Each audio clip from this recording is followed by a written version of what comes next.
the record button. Does that make sense? Great. And you're gonna, you may see your, there we go. Just gonna bring that down there. Hello, hello, I'm Tricia. We're going to be talking about caregiver worry today and some information about its kind of what it is, its impact on health, the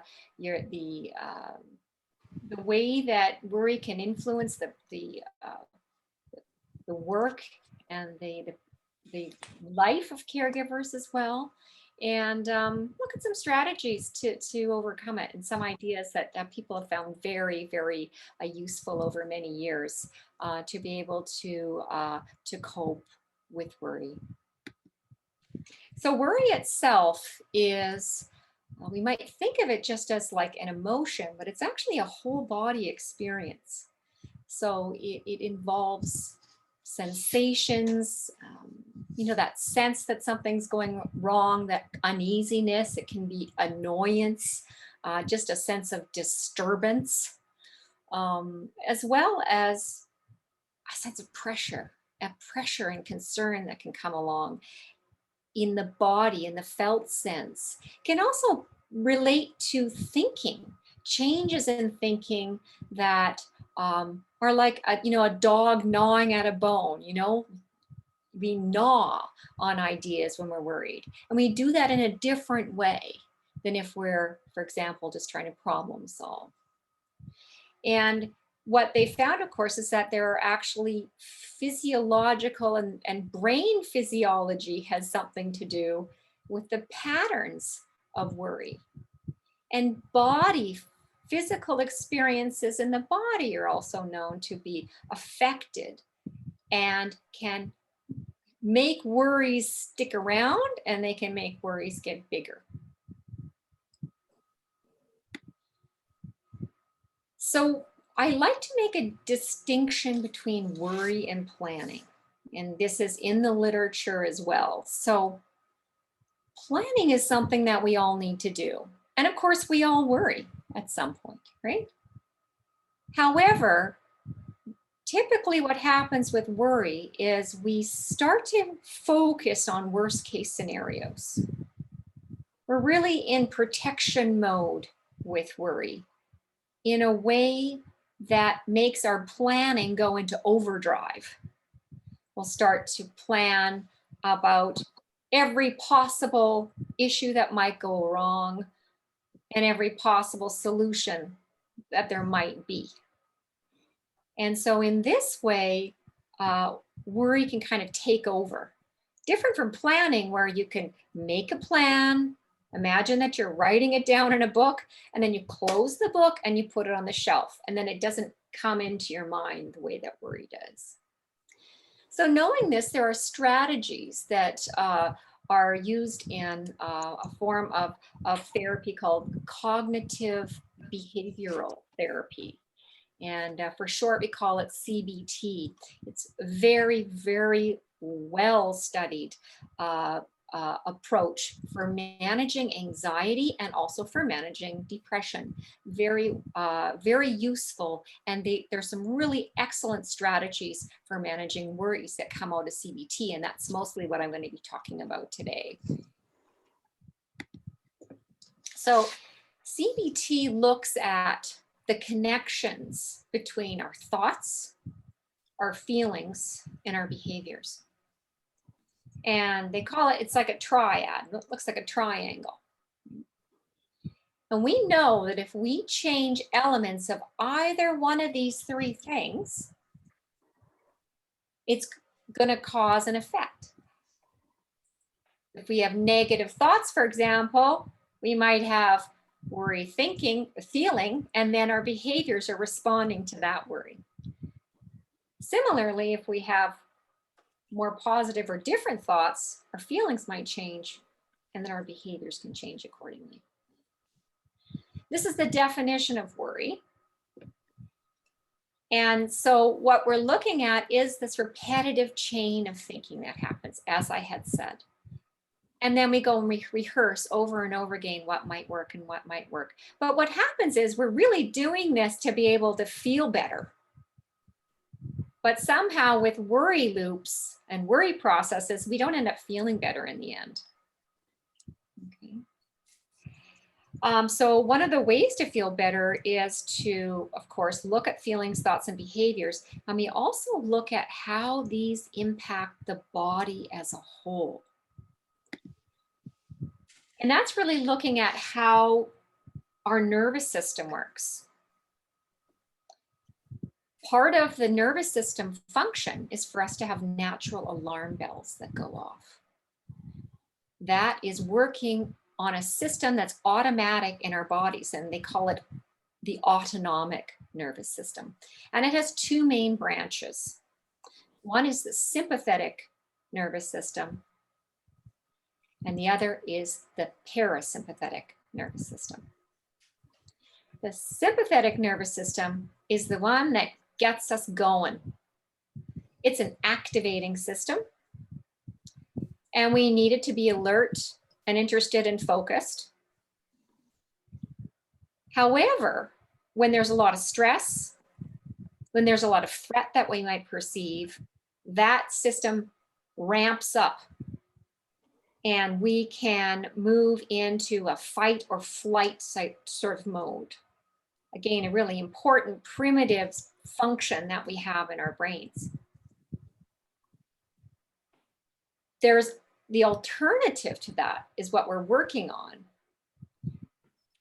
is the parasympathetic nervous system, which is the rest and digest part of our nervous system. So that's the one that allows us to go, okay, it's safe here. I'm going to get a little bit of a break. And I don't know about you, but what I hear from a lot of caregivers around the province is they don't get a lot of a break. There just isn't that space in their lives to make that happen. So what we try and do is look at the feedback loops and figure out how thinking affects the body's response and how then the body's response affects the behavior, for example. So there's different ways with cognitive behavioral therapy that we look at. And we also have strategies to actually turn down the dial on some of the alarm that we're feeling just by doing practices. This is another way to depict what can go on in caregiving processes in people's lives. So essentially, even getting up and out and doing anything in the day, your nervous system has to click on, your alert system has to click on. And most of us on a typical day will just kind of ride up and down the first part of this hill here, back and forth, up and down. But if there's an alarm that goes off, that might lead to that fight and flight urge. But we might not react right away. We might still be able to think ourselves through it and to wait and just to vent and let things go as they do. But sometimes it gets to the point, quite often, it can get to the point where you get into an overwhelm position. There's so much going on. Your nervous system gets overwhelmed. And in that part, at that point, you don't hear people well, you don't think clearly, and you typically, most people are quite reactive at that point. But this can only be sustained for so long because our bodies have a natural way of just kind of moving to a point of exhaustion. And then the rest and digest system sort of kicks in. And this is like a regrouping period. It can also happen, of course, if the alarm goes away. Let's say the person that you're caring for falls and there's a risk and you're really worried and you take them to the doctor and all this stuff happens. And then you find out that there's nothing that dangerous that happened. Then there's, you can let go and let some of that stress leave and move into a regrouping period. However, what can happen with caregiving is that these are like mountain ranges, that it never sort of, these one thing happens after the other, happens after the other, happens after the other. So the potential to regroup lessens. And prolonged stress can kind of take over. Some of the experiences with this are, you know, just frustration, anger, defensiveness, as well as experiences of sadness and confusion, all of these things. And sometimes there's the sort of despondence, you know, that fellow with the blue shirt there on the left-hand side. It's just sort of like, it's just, It's okay. No. I don't know what to do.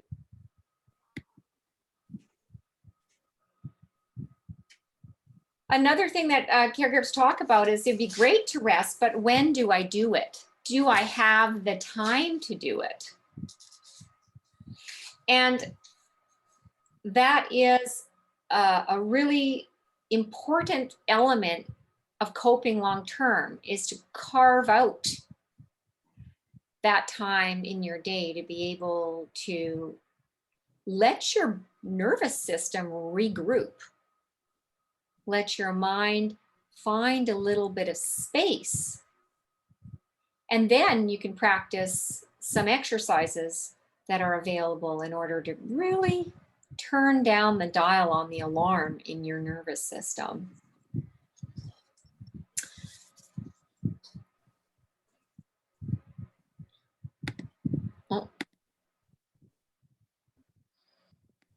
Oh my goodness, something's blocking my, I'm sorry, something's blocking the, there it is. Technical difficulties. So the focused work would look like this more so, where you're working on feelings, you get a chance to express what's going on. And people here, for example, typically there's a lot of talk about what's going on for the other person, the person who you're looking after. And quite often that space gets taken up so much that there's barely any room to talk about your personal experiences and what's going on for you. On top of that, you're so busy, it becomes very difficult to make the time or find the people to talk with about this stuff. So there are different ways to express your feelings, but it's really, really important to express feelings, including feelings of anger and disdain and frustration, as well as the caring feelings and everything, that whole package of feelings that can come with caregiving. And also the next step is to sort of really sense into, if you are starting to get activated, what's happening in my body right now? You know, what am I sensing? What am I feeling? And really get a sense of what's going on with you, because quite often people can go with chronic stress into an override position where they push away, ignore their own personal experiences and their own feelings. They do, or they just don't listen to them anymore because there's just not enough time. It's like an alarm bell on the street, a car alarm that keeps on going off and no one pays attention to it anymore because it keeps on going off. We can do the same thing with the alarm bells in our bodies. So if you're noticing this sensation, you can engage in some mindfulness practice that will, you know, we can talk a little bit more which ones might work or people have tried. And if and when you do feel overwhelmed, it's really important to forgive yourself. We all say things out of turn when we're upset, when we're frustrated, when we're at our wit's end. And part of the focused work is to be able to say, okay, I did say that. I know that wasn't the right thing to say, but it's okay. I'm human. These things happen, and not to really feel really, really negative about what might have happened. And the last part of it is to work on what can you do differently? How are things, you know, what choices can I make in a similar situation in the future that might be really effective for me? So what keeps worry going? Typically, what keeps worry going is that we are seeking security when we're uncertain. So worry really feeds on uncertainty. And as we know, with someone who's got a chronic condition, quite often there's a whole heck of a lot of uncertainty. And that is known by people's experiences and by research that ramps up stress and worry. Another thing that can create worry thinking and processes of worry is depression. We know that family caregivers, care partners, people who are caring for others can have higher rates of depression because you're under so much stress all the time. And so it's important to check in with your own care team. And just if you're noticing that you have if you have a lot of negative thinking, guilt, anxiety, trouble sleeping, and a real change in the way that you usually look at life, it's important to look and to make sure to rule out that you're also not coping with a depression that can get some treatment. So let's go back to illness uncertainty. So illness uncertainty is looking at, it really is about the inability to determine the exact nature of an illness event. Not knowing exactly, you might know some of the determinants of it, but we don't know exactly all the details about that illness event.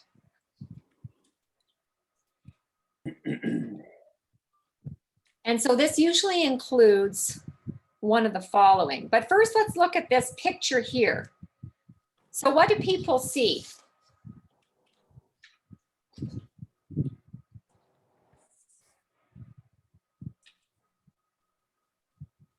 Does anyone want to share? What do you see in the picture? Bird. Bird? A head of a rat or a head of a duck. Or a rabbit. Rabbit. Or a rabbit. Yeah. Those are the two usual ones. Yeah. So this is about perspective, isn't it? We can see different, we can interpret things differently. And part of illness uncertainty is about ambiguity. It's about not being able to lock down and say, yep, for sure, the issue is that. Do you have your hand up? No. Okay. I was resting my elbow. Okay. So yes, uncertainty. So it's about sort of the ambiguousness. And that can include a form of ambiguous losses as well, and sort of not knowing exactly how much to support somebody or how much to let go and let them do it themselves. There's almost like ambiguity in caregiving that's very difficult, very trying emotionally to have to figure out. I see why it's not. They said it was a rabbit. Yeah, I saw that right away. I saw a bird. I saw the duck, thought the it was a rabbit first, doodle and then bird. I saw the bird. Great. And so otherwise it's complexity adds to uncertainty, right? Not knowing, there might be lots of cooks in the kitchen, lots of doctors and people telling you different things. And another thing about this is we might know someone has a condition, but we don't, and we know the symptoms, there's a possibility that the symptoms will get worse, but we don't know when and we don't know how. Something like Parkinson's, for example, where there is an unpredictable path for every single person who lives with Parkinson's. This can happen with head injuries and other injuries as well, other chronic conditions. So there's that looming possibility that something's going to go wrong without knowing exactly when or how it's going to look. So these two thought processes in worry that we focus on are thoughts about things that could go wrong in a situation. And I mean all the things that can go wrong. And the other is mental problem solving, which is our ability to go over and figure out attempts to fixing the negative things. The challenge is we don't have all the information we need to be making that problem solving process. Because unless we can walk into a time machine and go to the future, we're not going to be able to actually have all that information. We don't have it. It's uncertain.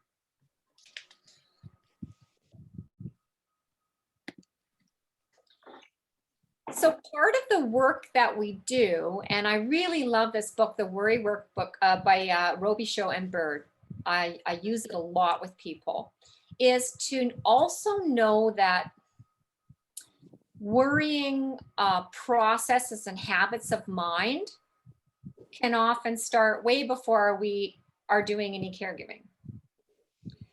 And it's kind of like a habit of mind that also can happen if we might not have been considered sort of a worrier before an event, a health event. But sometimes the worry in one area of our life starts to spill over into other areas of our lives. And that's why we do this worry fingerprint. So the idea is that every single person has a unique set of worries that they're coping with. So part of the work is to sort of go through this worry fingerprint with people and figure out which areas you want to work on and which ones seem to be the most focused for the work that you want to do.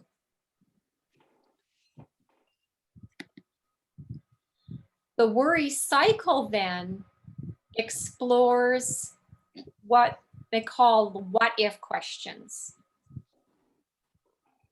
Typically, we're going to have a trigger for a what-if question. So an example might be a symptom that comes up. Well, what if he can't walk now? What if this means I can't eat anymore? What if I can't? So we typically have what if questions in worry that go to the worst case scenario. And so we look at those what if questions and we get people to sort of write them out. What if? We talk them through. Then we look at the feelings and the emotions that are rising up with these what if questions.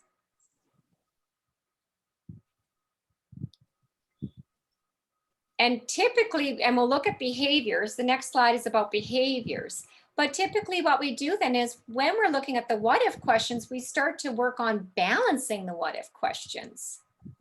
So we first of all can do a 180. So if I say my what if question for this talk is, oh, what if I'm just doing it so terribly? What if it's just awful? That's my worst case scenario question. Well, the flip side of that is, oh, what if I do okay? So you just practice that. And then you look at other nuances in the what if questions that help to find a balance. What's the possibility of having something happen? What's the probability? Because you can have a possibility of something and then have a probability of 0.0001% that something will happen. But a worried mind doesn't see that detail. It's very black and white. So you have to practice not thinking in that black and white way. So these are safety behaviors. And I have this person pushing up a hand because I think that's really telling about the way that that we can push away to cope. And that's part of this avoidance procrastination thing that can happen when there's a lot of stress with safety behaviors. Also, the flip side of that is we can wait and wait and wait, and then we got to make a decision right away. Or if we make a decision fast, then the worry goes away. We don't have to think about it. So sometimes it leads to an impulsive decision making. Checking and reassurance are something that can happen a lot, especially if there's something new. You might check in a lot, check in with the person, make sure they're okay, make sure they're okay, make sure they're okay, way more than you used to, for example, if you're feeling really worried about something. Excessive preparation typically looks like, where I see it a lot when I'm working with people is that, let's say you have they have an appointment to go to. They get really worried about the appointment in case they miss it or they're late, because there's so much gear you have to get ready, and it takes so long to get the person ready, and just the everyday things you have to do to get up and out of the house can be so stressful. And so the excessive preparation usually looks like getting ready super early, and then you're exhausted, and you're an hour early for your appointment, for example. That's quite a common thing that happens when people are feeling this worry that affects behavior. Another thing, though, is also doing everything yourself, because you're worried that other people won't do it as well. And we'll talk about that as well. But one thing, is knowing that there's a good chance people won't do it as well as you if you're the primary caregiver, but they're still going to do it, and they'll get it done in a way that will make it through. And that's sort of a mindset that sometimes is really necessary for you to cope and find that space you need for yourselves.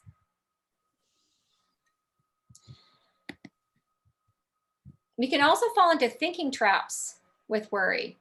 And that's a little bit what I was talking about, that all or nothing thinking.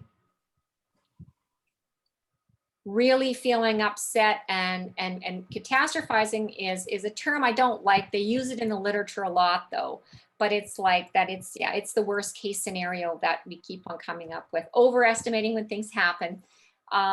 Fortune telling and mind reading sort of come together, don't they? We might interpret what other people are thinking or hearing, saying, even though we don't have completely the clear answer. And we do that when we're stressed as a natural reaction, because when you're under pressure, you got to make decisions quickly. And the problem with worry is we kind of trick ourselves into thinking we don't have time that we actually do have. And so that's when we can get into this really quick reactive sort of thinking that comes with these thinking traps. So worry cycles, another part of the work we do is like examining worry cycles. So you talk about the day and time it happens, what the trigger is for you, look at your what if questions, and that scale. You sort of scale your anxiety, as I said before earlier, and then you actually name and write down the safety behaviors that you're using.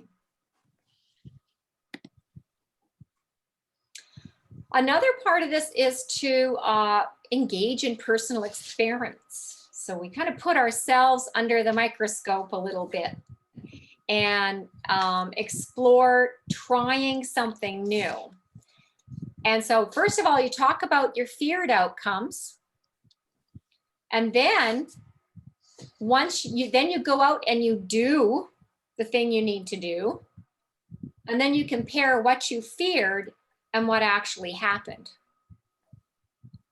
And talk about what sort of coping allowed you to make it through that period of uncertainty, or that sense of not knowing what was going to happen, but you did it anyway. That is a really good way to review what works and what didn't work, and how you might want to do something differently.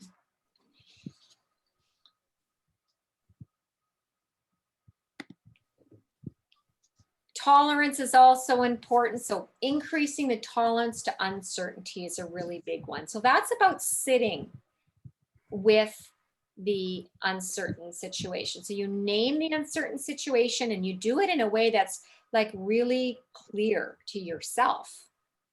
Because sometimes we don't even know exactly what it is, because there's so much ambiguity going on. We have to kind of think, okay, what is actually this uncertain situation? What is this situation about? Exactly what am I feeling worried about right now?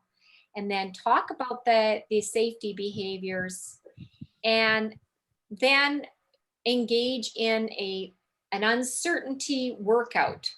So you're sort of working at tolerating your uncertainty. And that might actually mean trying to do the opposite thing that you usually do. So if you're usually worried and then you'd maybe call somebody, you don't call them, or you wait 15 minutes before you call them.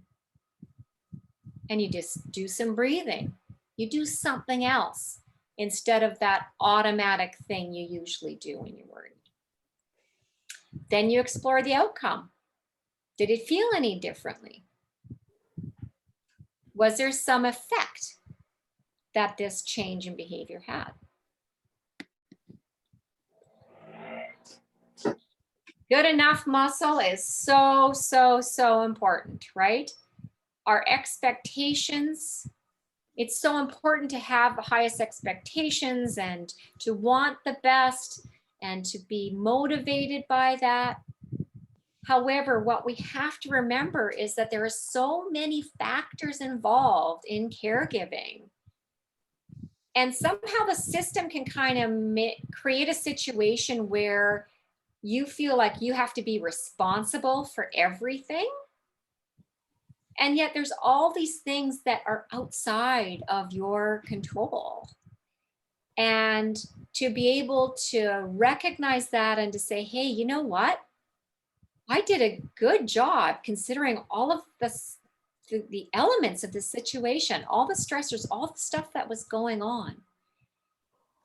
And it might not have been exactly what you wanted to happen, but that's good enough. That's good enough. And it is such an important thing, especially when it comes to judging yourself and knowing that you're human, for goodness sakes. And it's very common that people in your lives might forget that you're human.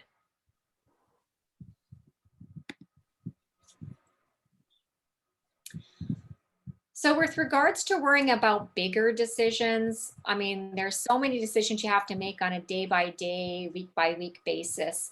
And then there can also be these looming decisions that come along with Rogers. caregiving. Pardon me? Oh, sorry. Yeah, and so there can be, lots of decisions that come along the way, right? And big ones usually are about healthcare decisions and determining what you and the person you're caring for want to do. What does your future look like? How far in the future do you start to plan? What is, how do we go about this?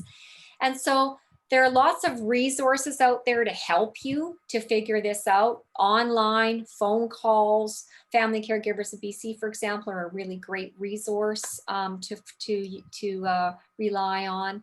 And the idea is to start small, make the decisions as small as possible, weigh them out, pros and cons, and to just decide what you want to work on when and how you want to do it. Usually when you start to break things down, those huge things that seem overwhelming can feel more doable. And talking them out with someone else can really help as well. I just love that quote from Fred Rogers. The feelings that we have.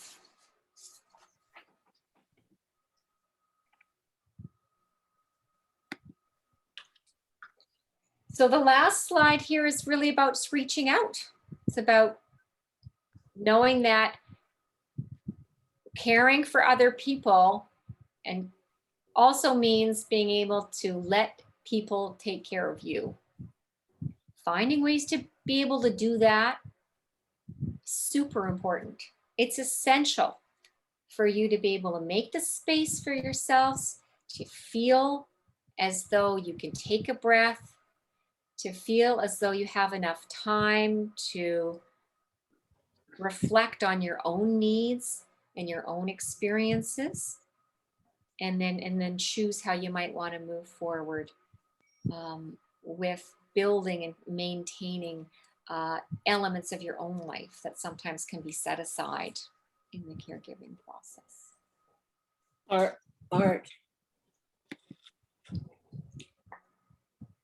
Art.